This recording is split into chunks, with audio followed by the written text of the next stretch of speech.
حضرت بلال حضرت بلال حضرت بلال رضی اللہ تعالی حضرت بلال آئے عمر سے ملنے کسرا بھی عمر خاطر میں نہ لائے پر بلال دروازے داخل ہوئے تو فاروق اعظم نے کرسی چھوڑ دی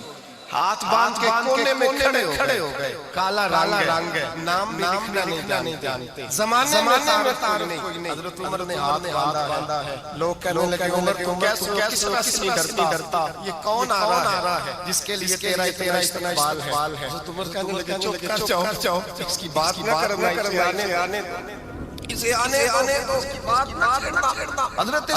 بلال آئے کہنے لگے مومنین کیا کر رہے ہو فرمایا نہیں یار بازو پکڑا اپنی کرسی پہ بٹھایا حضرت بلال کہنے لگے حضور میں غلام ہوں مجھے تو طریق نہیں آتے ان کرسیوں پر بیٹھنے کے میں تو غریب کا بیٹا غلام کی اولاد آپ کیا کر رہے ہیں حضرت عمر کہنے لگے بلال تو غلام ہی پر جب سے مصطفیٰ کا غلام بنا ہے تو ہمارا امام بن گیا ہے اب تو امام ہے رسول اللہ کی امت کا فرمایا مجھے دن یاد ہے جب مکہ فتح ہوا تھا بت ٹوٹ گئے تھے بڑے سردار تھے اور میرے نبی نے فرمایا میرے سے کعبے کی چھت پہ چڑھ کے اذان دے تو لوگوں نے کہا حضور یہ سارے گئے ہیں کسی اور کی ڈیوٹی لگا دے حضور نے فرمایا چپ کرو بدر میں مار کے اذان پڑھیں تو بلال احد میں پتھر پر سے اذان پڑھیں تو بلال تپتے صحراؤں میں پڑھیں تو بلال ہر جگہ مار تو بلال اور آج اگر اللہ نے عزت دی ہے تو میں لوگوں کو بلال بتا دوں میں بتانا چاہتا ہوں کہ رسول اللہ کی غلامی نہیں ہے فرمایا کوئی اوپر نہیں چڑھے گا بکر بھی نیچے عمر بھی نیچے عثمان و علی طلحہ و زبیر بھی نیچے آج حبشی غلام کی چھت پہ چڑھے گا اور میں دنیا کو بتاؤں گا کہ اصل عزت اسی کے پاس ہوتی ہے جو رسول اللہ کا غلام ہوا کرتا ہے بھائی یاد رکھیں عزت کی غلامی نہ یہ دیکھو میری برادری کیا کہتے ہیں حضرت سلمان فارسی گورنر تھے کھانا کھا رہے تھے دسترخوان بچھا تھا رسول پاک صلی اللہ علیہ وسلم کا فرمان ہے لقمان دسترخوان پہ گرے اٹھا کے کھا لو اللہ تمہاری بخشش فرما دے دسترخوان صاف ہوتا ہے سلمان روٹی کھا رہے تھے وزیر نہ جانے بڑے لوگ بیٹھے تھے کھانا کھاتے لقمان گرا دسترخوان سلمان فارسی نے سمیٹا منہ میں رکھا پھر انگلی مار کے دسترخوان سیا ایک سیابی کان میں کہنے لگے سلمان کیا کر رہے ہو کیا گورنر ہے تو صحیح یہ لوگ کیا کہیں گے دنیا دار مسلمانوں کو روٹی نہیں ملتی اٹھا کے کھا رہے کان میں حضرت سلمان فارسی کان میں جواب دے سکتے کیسے نہیں کرنا ہے انہیں کان میں بات کی لیکن جناب سلمان فارسی اعلیٰ بولے کہنے لگے ان 4 5 6 دنیا داروں کے لیے میں اپنے نبی کا چھوڑ دوں اپنے رسول کی سنت چھوڑ دو یہ 4 دنیا دار دنیا کی طرف دیکھ کے میں مصطفیٰ سے اڑ لوں پھر جوش جذبات میں سر سے پگڑی اتار دی رونے لگے آپ فرمانے لگے میں مدینے کے بازاروں میں کھجوریں اتارتا تھا نوکریاں کرتا تھا یہ جو میرے سر پر عزت کی بال ہے یہ محمد عربی کے اگائے ہوئے تو امت تجھے جنت میں سامنے لے کر کے جائے بخاری شریف میں حدیث ہے قاضی یاد مال کی رحمۃ اللہ نے بڑی تفصیل کی عربی انس بن مالک ہیں ایک بندہ بڑی دور سے آیا نبی پاک صلی اللہ علیہ وسلم کی زیارت کے لیے بڑی دور عرب کے جو سردار ہوتے تھے ان کے بڑے ناز نخرے ہوتے وہ خیر آج بھی ہیں پروٹوکول کا ماحول آج بھی یعنی وزیر صاحب کے آچر گاڑیاں نہ وہ مزے نہیں آتا پولیس والے آگے بھاگے حالانکہ ان کو نہیں پتا کہ پولیس والے آگے بھاگ رہے ہیں یہ حکومت بدلی تو گرفتار کرنے نہیں آنا لیکن وہ بڑا مزہ آتا ہے لوگ گاڑی کے پیچھے کیا بات ہے بڑی بات اور ہماری تمہیں پتہ نہیں کون سی تو نبی پاک صلی اللہ علیہ وسلم میں وہ شخص بڑی دور سے آیا اور کے بعد مزاج تھا پروٹوکول بڑا چاہتے تھے ان کا طریقہ تھا کہ حکمرانی جیسے بھی ہو اگر کسی غلام نے دھوپ میں بندہ رہ گیا اور چھاؤں میں نہیں باندھا تو دورے مارتے تھے اور اگر اس نے کھول کے باندھ دیا تو پھر بھی مارتے تھے، کہنا سیانا ہو گیا تو پوچھا ہی نہیں، خود بخود باندھ دی۔ وہ شخص حضور کی بارگاہ میں آیا اور سارے لوگوں کے پاس وہ جاتا تھا اپنے سربراہ کا پیغام لے کے کانپ رہا ہے حضور کی بارگاہ میں، ڈر رہا۔ اب ذرا بات کو سمجھنا، نبی پاک صلی اللہ علیہ وسلم سے فرمایا کیوں ڈرتے ہو؟ سادہ دیہاتی بدو ہے، اللہ کے رسول نے سب کیوں ڈرتے ہو؟ تو کہتے ہو حضور مجھے عادات نہیں آتے اور مجھے ڈر ہے، کوئی بات اگر ایسی ہو گئی آپ مدینے کی حکومت کے سربراہ ہیں تو کہیں آپ ناراض نہ ہو جائیں۔ حضرت انس بن مالک فرماتے ہیں بات کہاں کی تھی، پہنچ گئی۔ جب اس نے یہ کہا کہ آپ حکومت کے سربراہ ہیں، کہیں غلطی نہ مجھ سے ہو جائے، تو نبی پاک کی آنکھوں میں آنسو آ، حضور رونے لگے اور نبی پاک صلی اللہ علیہ وسلم فرمانے لگے نہ بھائی تو کسی حکومت کے سربراہ کے پاس نہیں آیا، نہ تو اس بیٹے کے پاس آیا ہے جس کی ماں گوشت کے ٹکڑے کھا کے بھی گزارا کر لے، ذوق بن جائے۔ دیکھو نا آج دھل جاتے ہیں، کپڑے بدل لیتے ہیں تو وہ سمجھتے ہیں کہ شاید سارا کچھ بدل گیا، یعنی گاؤں سے پڑھنے والے بھول ہی گئے ہیں کہ کس کی ماں نے کتنا زیور بیچا۔ لوگ بھول جاتے ہیں چیزیں، اپنے ماضی کو یاد رکھیں۔ سید عالم صلی اللہ علیہ وسلم کے وصال ظاہر کے ایام قریب آئے تو حضور نے پٹی باندھی،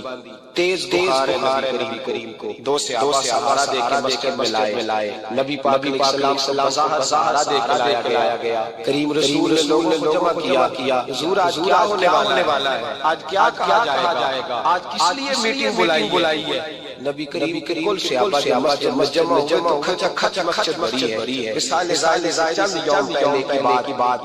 نبی پاک نے فرمایا آج تمہیں کوئی جہاد ترغیب نہیں دینی، آج کو نیا پیغام نہیں دینا، آج تمہیں بتانا ہے کہ رب نے اپنے بندے کو اختیار دیا ہے، چاہے دنیا میں رہے چاہے بارگاہ میں حاضر ہو جائے۔ اس عبد نے بارگاہ ربوبیت کی طرف لوٹنے کا ارادہ لیا ہے۔ حضرت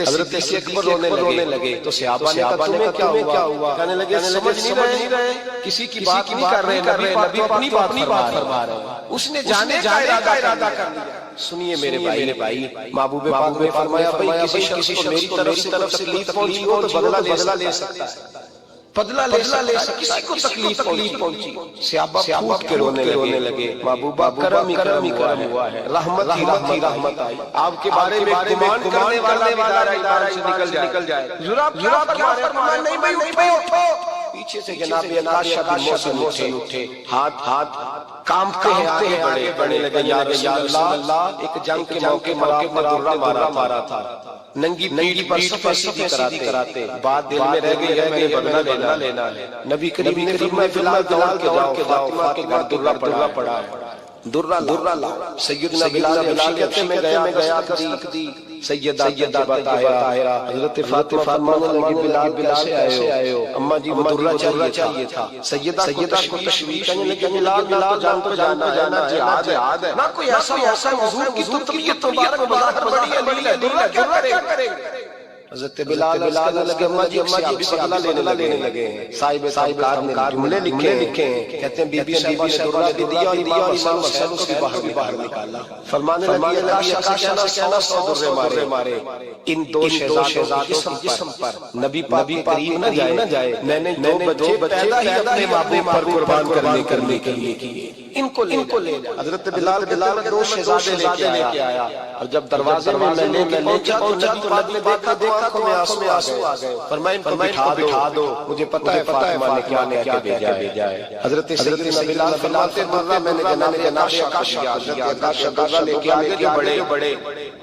تو حضرت ابوبکر صدیق نے ان کے پیروں پہ ہاتھ رکھا، فرمایا عکاشہ میری طرف آ جا، مجھے مار، نبی پاک قریب نہ جا۔ مصطفیٰ کریم نے فرمایا تو ہٹ جا، اسے آنے دے، فرماتے میں قدم آگے مارا تو مولا علی شیر خدا نے میرے پیر پہ ہاتھ کرنے لگے، عکاشہ سوچ رہی تو کیا کر رہا ہے؟ حضور نے فرمایا علی ہٹ جاؤ، میرا معاملہ ہے. جناب آگے بڑھ رہے. نبی کریم نے فرمایا میں اپنی امت کو درس دینا چاہتا ہوں. خبردار زندگی میں تمہارے ہاتھ زبان سے کسی کو تکلیف نہ پہنچانے پائے. خبردار یاد رکھنا وہ معاشرے بگڑ جاتے ہیں. وہ معاشرے تباہ کر دیے جاتے ہیں جہاں ظلم ہوتا ہے, جہاں زیادتی ہوتی ہے, جہاں لوگوں کو ستایا جاتا ہے. محبوب کریم کے قریب آئے حضور میری پیٹھ ننگی تھی, آپ بھی ذرا کپڑا ہٹائیے. نبی کریم نے پیٹھ سے کپڑا ہٹایا. جناب عائشہ نے درہ اٹھایا, چیخیں نکلی. حضرت عائشہ نے درہ پھینکا. حضور کے بدن اطہر سے لپٹ گئے, چومنے لگے. حضور وہ درہ کو سیدھی کراتے تھا. آپ نے کہاں مارا تھا؟ یا رسول اللہ میں تو بہانہ بنا رہا تھا کہ جاتی دفعہ مجھے چومنے کا موقع نصیب ہو جائے, مجھے یہ موقع نصیب ہو جائے. میرے حبیب نے فرمایا جس نے جنت دیکھنا ہو میرے آقا کی زیارت کرنے. بھائی ظلم کا دروازہ کھلا ہوا. لوگ بھول جاتے ہیں زیارتیں کرتے. وہ بہو سے ہی کیوں نہ کریں, وہ اپنے گھر بھول جاتے ہیں کہ شاید پوچھنے والا کوئی نہیں, شاید میزان میں لگے گا. ایران کے بادشاہ نے اپنے بیٹے کو پڑھانے کے لیے ایک استاد کا بندوبست کیا. استاد صاحب کہا کہ میرے بچے کو دین پڑھائیے, کل اس کا انعامی حکومت کو سنبھالنا ہے, تو یہ دین سے آگاہ ہو جائے, اس کو کوئی سکھائیے پڑھائیے. بہت بزرگ بڑے درویش پڑھانے لگے. اسباب عمل ہو گئے. دین کے اسباب قرآن مجید میں پڑھایا, حدیث طیبہ کا دیا, اصول فقہ شناس کرایا. جب بچے نے مکمل تعلیم حاصل کر لی اور آمین ہو گئی, دستار ہو گئی, فارغ ہو گئے, تو پھر ایک دن استاد صاحب بیٹے کل تم نے ضرور آنا بات کرنی ہے. شہزادہ گیا ملنے استاد صاحب نے کنڈی لگا لی, ہاتھ میں درہ پکڑ لیا, مار کے پورے وجود کو زخمی کر دیا. کوئی غلطی کوئی بات نہیں. مارا. بچہ آیا سلامت سے کہا کہ ابا جی سمجھ نہیں آئی, بڑا مارا استاد. تو سیانے تھے نا بادشاہ, یہاں تو قاری صاحب کٹہرے میں کھڑے ہوتے. مولوی صاحب میرے بچے کو کیوں مارا ہے؟ آپ 8,000 کے مولوی ہیں, میرا کئی کروڑ کا بچہ ہے, سویرے بدل لیں گے. خبردار آپ نے بچے کو ہاتھ لگا. اپنی اصلیت میں رہے جو استاد کٹہروں میں کھڑی ہیں وہ ترقی نہیں کر پاتی. جو استادوں کو کٹہروں میں روز کھڑا کر کہا ابا جی بڑا مارا. بڑا سمجھدار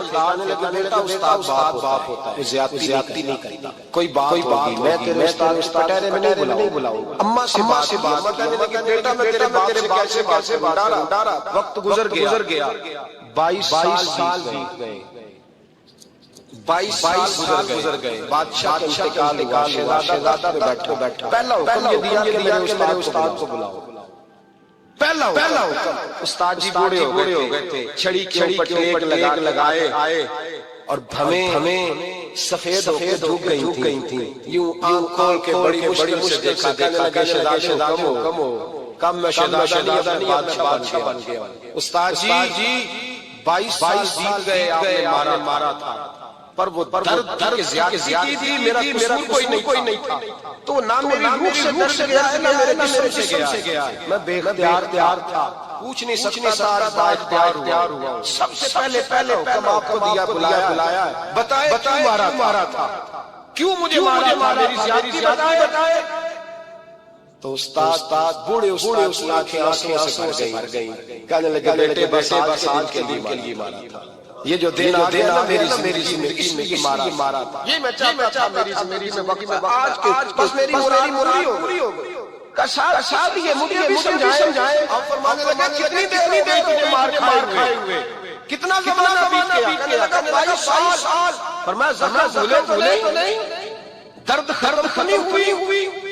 تمہیں بات ایک منٹ کے تمہارے حادثے سے محروم نہیں ہوئی. استاد کی روز رات کو یاد آتی, روز خیال آتا استاد کہنے لگے بھائی تو بے اختیار پوچھ نہیں سکا 22 سال تجھے یاد رہا مجھے پتا تھا تو ایک دن حکمران بنے گا میں نے تجھے اس لیے مارا بیٹے یاد رکھنا کسی پہ ظلم نہ کرنا اگر تجھے 22 سال یاد رہا ہے تو جس پر تو ظلم کرے گا اسے بھی قیامت تک یاد رہے گا اور یہ یاد رکھنا تو آج اختیار ہوا تو تو نے مجھے بلا لیا ہے قیامت کے دن غریب با اختیار ہو جائیں گے مظلوم با اختیار ہو جائیں گے وہ با اختیار ہو گئے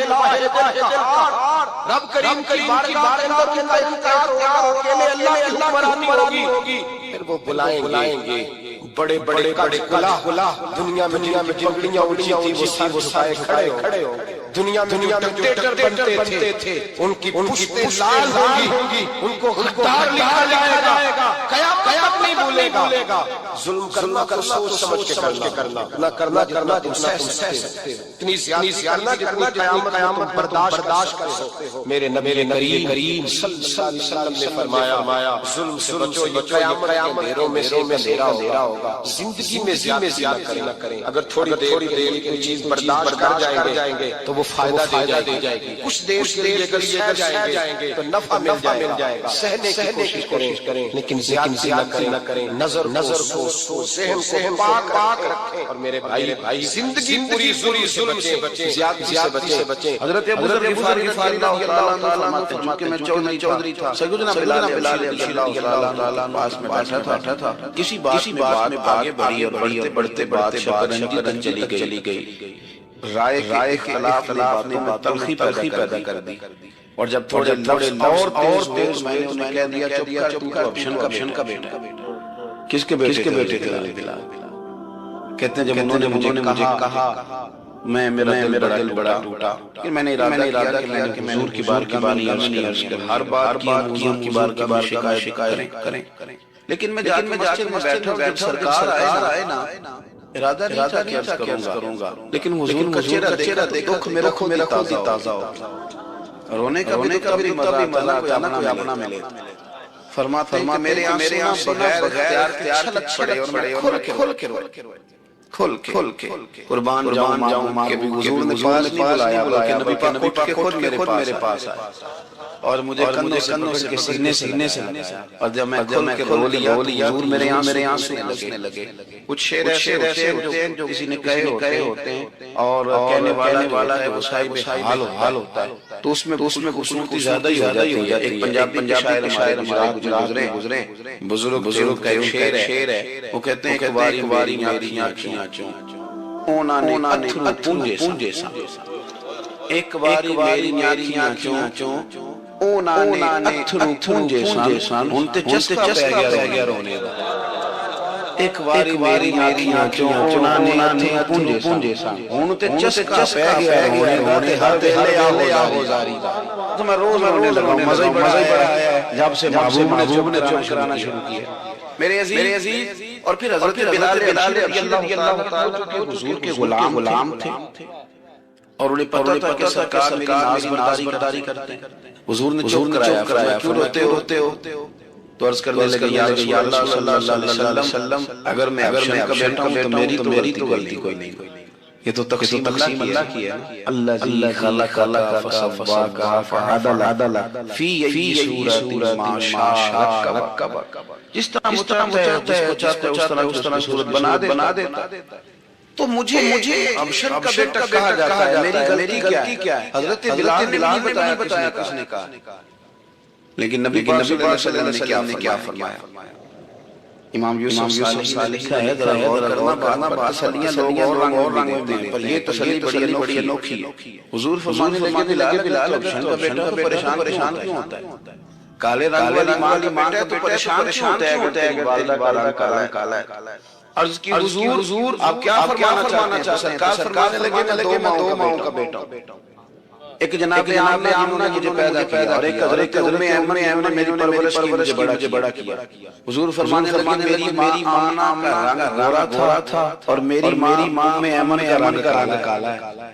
تو فرمایا کہ کسی نے کالے کالے والی ماں کا بیٹا کہا تو اسے کہہ دینا مدینے والی محبوب کی بھی تو ایک والدہ کا رنگ کالا ہے، تو کہہ دینا۔ حضرت بلال کہتے ہیں کہ وہ اس طرح کی تسلی تھی، طفل یعنی اس طرح کی ہمیں دی جاتی، وہ اس طرح کی خوبصورت تسلی تھی کہ اس کے بعد میرا دل ایسا ٹھنڈا ہوا، پھر کسی کا تانا نہیں رہا، پھر کسی کی تکلیف نہیں رہی۔ رسول پاک صلی اللہ علیہ وسلم نے یہ جو آج تقسیم ہے ہمارے اونچ نیچ کی، چھوٹے بڑے کی ذات برادری کی، حضور فرماتے ہیں میں نے پاؤں کے نیچے رکھ کے کچل